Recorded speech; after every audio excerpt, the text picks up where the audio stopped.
मनुष्य का 2 बार जन्म होता है। एक जन्म है माँ के गर्भ से। उस जन्म में मनुष्य का जीवन केवल खाने पीने सोने में गुजरता है, जैसा पशु का गुजरता है।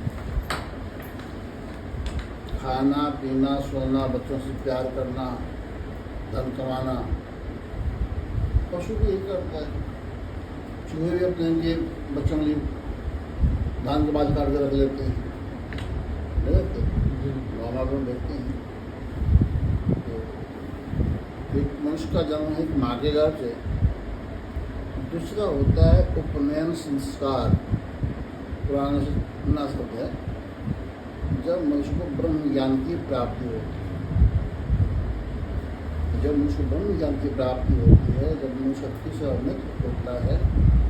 उपनयन का मतलब है ऊपर नयन में आँख, जो ऊपर आँख खुल जाए उसको उपनयन संस्कार कहते हैं। जब मनुष्य को आत्मा और परमात्मा का ज्ञान होता है।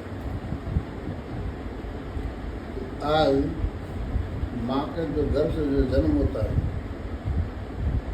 2 फरवरी 1928 में इस धरती पर शरीर आया था। अब कितने दिन हो गए? 96 साल। प्रेम से सतगुरु भगवान की जय। 8 साल के बाद मुझे ब्रह्म ज्ञान की प्राप्ति हुई थी, जब मैं 8 साल का उम्र था। 2 फरवरी 1936। तो हम तो अक्सर 2 फरवरी 1936 ही सभी लोग जानते वही मनाया जाता था। ये तो छुपा हुआ था, इसको अपने कोई प्रकट नहीं किया, नहीं उसको कोई मनाया गया था।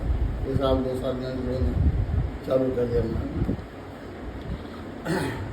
अगर मनुष्य को ब्रह्म ज्ञान की प्राप्ति न हो तो हमारा जीवन अधूरा होता है, जैसे नमक के बगैर भोजन। मनुष्य चाहे कितनी अच्छा कर्म कर ले, अच्छे कर्म से मतलब पूजा पाठ व्रत उपवास जप और तीर्थ, इसको अच्छा कर्म कहा जाता है। तो इन कर्मों से भी मनुष्य को कोई लाभ नहीं मिलता, क्योंकि माँ के गर्भ में हम 9 महीना रहते हैं। पास से मलमूत्र रहता है, इसलिए हमारा शरीर अपवित्र कहलाता है। और अपवित्र अवस्था में किया हुआ पूजा पाठ व्रत उपवास तपस्या भी निरर्थक जाता है, क्योंकि भगवान उसे स्वीकार नहीं करते। इतिहास गवाह है, धर्मशास्त्र गवाह है। सुखदेव मुनि माँ के गर्भ से पैदा हुई तो जंगल चले गए। 10,000 वर्ष कठोर तपस्या की। तपस्या के बल पर स्वर्ग के द्वार तक जा पहुंचा, लेकिन स्वर्ग में प्रवेश नहीं हुआ। क्यों? वह निगुरा था, उसको ब्रह्म ज्ञान की प्राप्ति नहीं थी, इसलिए स्वर्ग में प्रवेश नहीं हुआ। अब देखना ये होता है कि उस वक्त समय के तत्वदर्शी महापुरुष राजा जनक, अगर हमें अपने बच्चे को पढ़ाना है, हिंदी पढ़ाना है, अंग्रेजी पढ़ाना है, संस्कृत पढ़ाना है, क्या पढ़ाना है, वैसे ही हम टीचर ढूंढते हैं। वो तो गली गली में है, कोई तंत्र मंत्र उपवास बताते हैं, कोई तिलक छा बहुत लगवाते हैं। लेकिन ब्रह्म ज्ञान एक ऐसा ज्ञान है जो किसी भी बाह्य प्रयास की आवश्यकता नहीं होती। न उसमें तिलक, न छाप, न बहुत, न कटीन, न माला, किसी की आवश्यकता नहीं होती। और मनुष्य ब्रह्म ज्ञान को पाने के बाद सुबह दोपहर शाम आदि जब चाहे तो भगवान का ध्यान लगाए और उसे भगवान का दर्शन होते हैं। आज कुंभ का अवसर चल रहा है, लाखों लाखों करोड़ों लोग गंगा में गोता मार रहे हैं, लेकिन एक को भी दर्शन हो जाए भगवान का, यह संभव नहीं है। इसलिए संभव नहीं है कि जब चलता फिरता भगवान कृष्ण अर्जुन से कहते हैं कि अर्जुन तुम मुझे आंखों से नहीं देख सकता, वह अर्जुन जो कृष्ण का ममेरा पुपीरा भाई लगता है, वह अर्जुन जो कृष्ण का से साला बहन का रिश्ता है, कृष्ण की बहन थी सुभद्रा, उसकी विवाह अर्जुन से हुई थी, तो साला बहन रिश्ता हो गया। बचपन का मित्र, तीन रिश्ते हैं, पर कहते हैं अर्जुन तुम मुझको इन आंखों से नहीं देख सकता। तो इन आंखों से जहाँ तक हम देखते हैं वहाँ तो माया का राज है, माया ही माया है, और भगवान माया से बहुत परे, बहुत दूर है। यह बात भगवान राम ने भी अपने छोटे भाई लक्ष्मण को समझाकर कहा कि वो गोचर जहाँ लग मन जाई सो सब माया जान। जहाँ तक गोचर करते जो दिखाई देता हो, गोचर कहते जो दिखाई देता हो, इन आँखों से हम सूरज चांद बिजली तारे सब दिखते हैं, ये सब माया के अंतर्गत आता है, माया के अधीन आते हैं। और भगवान माया से बहुत अलग है, बहुत अलग है। लेकिन आज का जो इंसान है, माया का जो क्षेत्रफल है वो थोड़ा सा कर दिया है। माता पिता पत्नी पुत्र परिवार घर दुकान मकान को ही लोग माया समझते हैं। यहाँ से हटकर तो सोचते माया से परे हो गए, ऐसा होता नहीं। माया से परे कोई जा सकता नहीं है, क्योंकि जब तक आपका शरीर है तब तक आप माया में रहेंगे। लेकिन माया की बाजार में ही रहकर उस परमात्मा को जान ले, जो परमात्मा आपके हृदय में वास करता है, जो परमात्मा घट घट में वास करता है, सबके हृदय में वास करता है, उस परमात्मा को कोई जानकर उसका ध्यान कर ले, उसका दर्शन हो जाए, तो हमारा मानव का जीवन सार्थक हो जाता है। इस धरती पर जन्म लेने का लाभ जो है वो सफल हो जाता है, क्योंकि हम धरती पर खाने पीने सोने बच्चा पैदा करने नहीं आए हैं। इतने काम करना था कि भेड़ बकरी कुत्ता गधा सुअर की दुनिया उपलब्ध है। मनुष्य के सामने एक बच्चा पैदा कर दे तो वही बहुत बड़ी चीज़ है। लेकिन आप लोग देखते हैं कुत्ता सुअर एक दिन 6 बार बच्चा पैदा करता है, न उसको दवा की ज़रूरत है न डॉक्टर की ज़रूरत है। तो नहीं, यह जीवन मिला है केवल अपने दुखों से छुटकारा पाने के लिए। इस जिंदगी से पहले हम भी भेड़ बकरी ऊँट गधा चीता से की जमीन में भटक रहे थे, वहाँ हम बहुत दुखी हुए। भगवान को हमारे दुख देखकर तरस आया, ये बहुत दुखी, उसको मौका दे। तो भगवान ने हमें 84 लाख योनियों से निकाल कर मनुष्य का जीवन दिया, दिमाग दिया। देखो संसार को, ये संसार रो रहा है। तुम्हें जीवन में मुस्कुराहट चाहिए, तुम्हें जीवन में खुशी चाहिए, तुम्हें जीवन में आनंद चाहिए, तो वह आनंद इस दुनिया की भोग पदार्थों में नहीं। अगर तुमको जीवन में सुख और शांति चाहिए तो दुनिया के भोग पदार्थों में नहीं। बड़े बड़े अरबपति खरबपति आज परेशान हैं, दुखी हैं। ऐसा नहीं हम गरीब एकदम दुखी हैं, अरबपति भी दुखी है। दुख 3 प्रकार का होता है, दैहिक दैविक भौतिक, 3 प्रकार का कष्ट होता है। जो हमारे कर्म है उसको प्रारब्ध कहते हैं।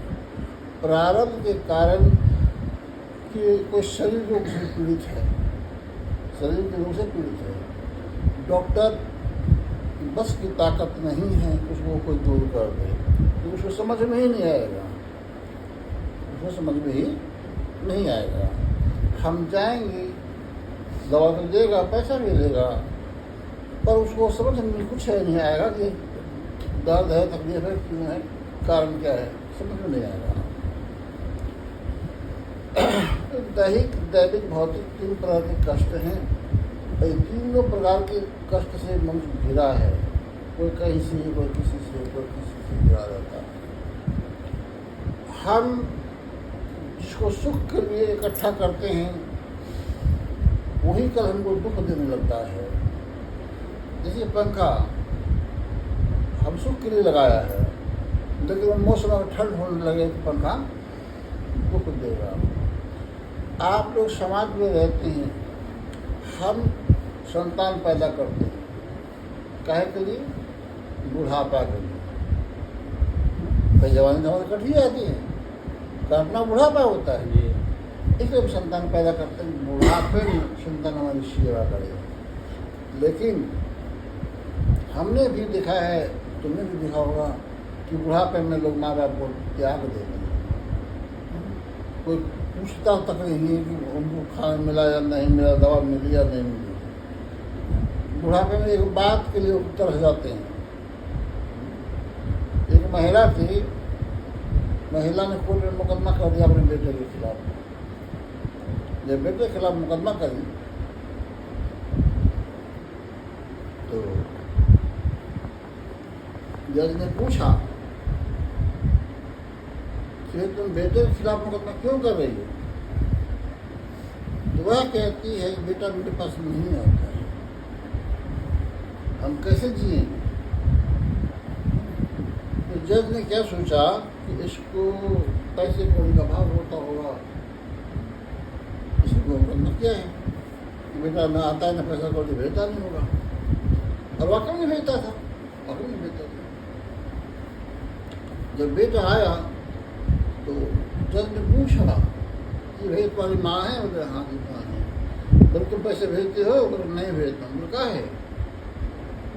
अरे भाई माँ ने तुमको पैदा किया, पाला पोसा, शादी ब्याह किया, अब तुम कमा रहे हो, इनको बुढ़ापा है, इसे दिखावा तुम करना चाहिए। तो लड़के ने कहा जो माँ के पास बहुत पैसा है। जज ने पूछा क्या तेरे पास पैसे हैं? बोले हाँ सर, हमारे पास बहुत पैसे हैं, हम जीवन भर खाए में खत्म नहीं हो। तो फिर मुकदमा क्या वो करी? तो सरकार क्या करे? हमने पाला था, हमें ममता है, हमारी इच्छा होती है कि बेटे को मैं देखूं, बेटे से 2 बात करूं, इसीलिए मैं तरस रही थी। तो उसने कहा कि तू ये बात पहले बता देती तो मुझे सजा कर देती। मैं सर हम ये तो नहीं चाहते मेरे बेटे को सजा हो। तो मतलब ये बुढ़ापे में जब माँ तरसती है, बेटे मुंह देखूं, बेटे से 2 बात करूं कलर, लेकिन बेटे को फुर्सत नहीं है। क्यों? बीवी के कारण, बीवी के कारण, और कोई नहीं होता है। आज का समाज जो है नारियों की मुट्ठी में फंस गया है, नारी मुट्ठी में फंस गया है। सब ही नचावत राम गोसाई, नाचत की मरकट की नाई। जैसे बंदर को मदारी नचाता है इशारे पर, वैसे स्त्रियां नचाती हैं अपने पतियों को इशारे पर। तो माँ बाप दुखी होते हैं। तो हमें पैदा तो किया बुढ़ापे में सुख के लिए, फिर वो सुख भी समाप्त हो गया। क्यों? क्यों? ईश्वर को भूल गए, ईश्वर को भूल गए, हम अपना कर्तव्य भूल गए, अपना धर्म भूल गए। इसलिए हमारा धर्म हिंदू या मुसलमान नहीं है, हमारा धर्म है माता पिता जिसने जन्म दिया है उसका भी पालन पोषण भी हमारा धर्म है, उसकी सेवा भी हमारा धर्म है। लेकिन आज सेवा का धर्म समाप्त हो गया समाज में। हमने लोगों को अपनी माँ पिता को मारते हुए देखा है, मारते हुए देखा है, और तो बात छोड़। तो भाई जो सुख के साधन थे वो हमको दुख देने लगा। क्यों? इसे कहते हैं दैविक दुख, दैविक, ताकि मनुष्य भूल जाए और भगवान की तरफ मुड़ जाए किसी भी तरह से। लेकिन हमें बेटा भी धक्का देगा, बहू भी धक्का देगी, तो भगवान याद करेंगे। जी। भगवान याद करें इसलिए प्रकोप हो जाता है, प्रकोप होता है। और वह संस्कार हमने नहीं दिया इसलिए प्रकोप होता है। तो हमारा भी एक कर्तव्य है कि इस जीवन में ब्रह्म ज्ञान को पाकर प्रभु का ध्यान करना, प्रभु की महिमा को गुणगान करना, प्रभु भक्ति का प्रचार करना, तब हम सुखी और भी सुखी हो जाए। और ब्रह्म ज्ञान को पाने के बाद मनुष्य का नर का द्वार बंद हो जाता है। हम सामाजिक प्राणी हैं, हमें छल कपट झूठ बगैर किए हम जी नहीं सकते, समाज जीने नहीं देगा। इसलिए ये चीज़ें आवश्यकता भी है, आवश्यकता भी आप समाज में किसी झूठ बोलो, छल करो, यह आवश्यकता भी है जिंदा रहने के लिए। मेरी बात समझ आ रही है? लेकिन ये सारे पाप खत्म होते हैं हरि का गुणगान करने से। ये छोटे छोटे पाप होता है, झूठ बोलना, छल करना, कपट करना, ये भी छोटे छोटे पाप हैं। ये उड़ जाता है। जैसे तुमने चंद्र बिछाए, दिन भर छोड़ दो चंद्र बिछा, आपको पता चला है धूल गर्दा उड़ के आता है। कई चंद्र एक भरा झाड़ देते हैं तो धूल उड़ जाती है।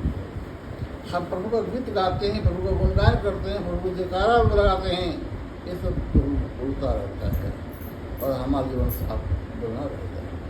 इसलिए आवश्यकता है कि हम अपने जीवन के उद्देश्य को समझें। हमारा जीवन इसलिए नहीं है खाए पिए सोए बच्चा पैदा करके छोड़ दें दुनिया में, नहीं। ऐसा काम तो पशु भी करता है, पशु भी करता है। ये जिंदगी पर जिस परमात्मा ने दिया है उसको ढूंढो। वो परमात्मा कोई दूर नहीं, वो तुम्हारे अंदर छुपा हुआ है, तुम्हारे अंदर छुपा हुआ है। उसको ढूंढो, उससे प्रेम करो। वो प्रेम करने योग्य है। जितना प्रेम करेंगे उतना कम रहेगा। उसे तृप्ति नहीं होगी, उसे तृप्ति नहीं होगी। बाकी सारा संसार जो है सुख का साथ है, दुख में कोई भी पूछने वाला नहीं होता। अपने सगे भाई को मोह लेता है, दुख पड़ा तो बीवी भी छोड़ के चली जाती है, बीवी भी छोड़ के चली जाती है। यदि मनुष्य के द्वारा धन का अभाव हो जाए, स्वास्थ्य गिर जाए, पत्नी छोड़ के चली जाती है। संसार में कोई साथ रहने वाला हो सच्चा मित्र हमने नहीं देखा अब तक। बहुत स्थितियाँ देखी मैंने, जो पति बीमार पड़ रहता है, पति शराबी निकल गया, जुआड़ी निकल गया, पत्नी छोड़ के दूसरी ब्याह कर देती है।